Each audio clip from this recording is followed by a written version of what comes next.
I don't know when the last time I got ready was. It's been a minute. And I have a bunch of new goodies to share with you guys, so I'm super excited. My hair and eyebrows have been falling like crazy, and it's because of the Tepezza treatment that I'm doing. And it makes me so sad because I always had fuller eyebrows, and now I feel like I have so many sparse areas. But the good thing is I get to fill them in and I get to play with more makeup. I've been wanting to try the Maybelline Superstay Foundation, the newer one that they just brought out. I accidentally picked up the 120 and it was not my shade. I'm really hoping this one is. This one is in the shade 118.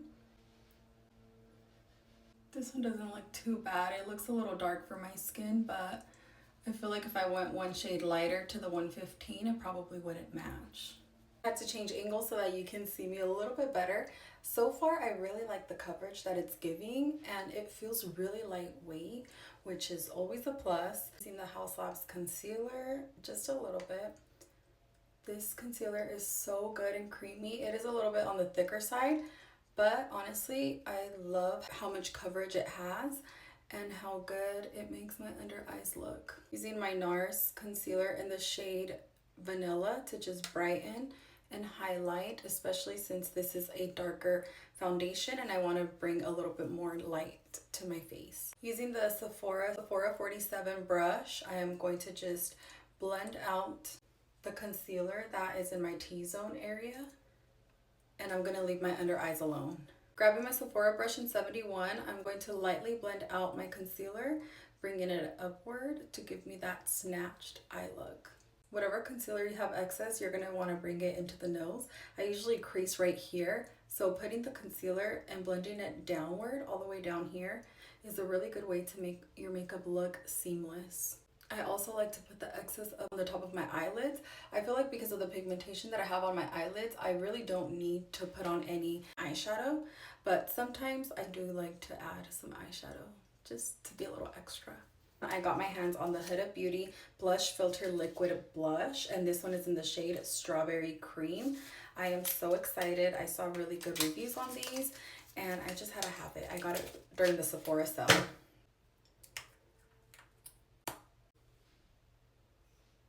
Oh, that is so pretty. That is so freaking pretty. Oh, it smells like strawberry cream. I'm not even kidding.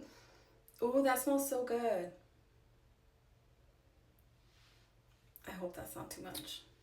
Using my Real Techniques brush in 200, we're gonna just blend that out.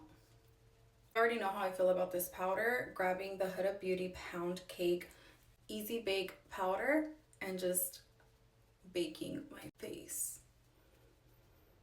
Just look at how blurred my skin looks.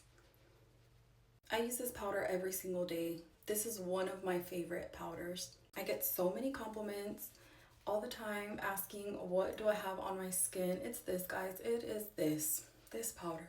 Huda, I'm just gonna need you to send me like 15 boxes of this Easy Bake powder. Thank you. I know I said I wasn't going to use any bronzer, but I'm going to use this one from Juvia's Place. This one is in medium, and it's the bronzed bronze. And we're just going to honestly add a little bit. I mainly want to focus it on my forehead because I want it to have the same type of warmth that the rest of my skin has. And we're just going to add a little bit right here. I don't think I need it. I really don't, but just for the sake of combining everything together. Before dusting off my face, I do like to spray my face with the makeup setting spray from Sephora.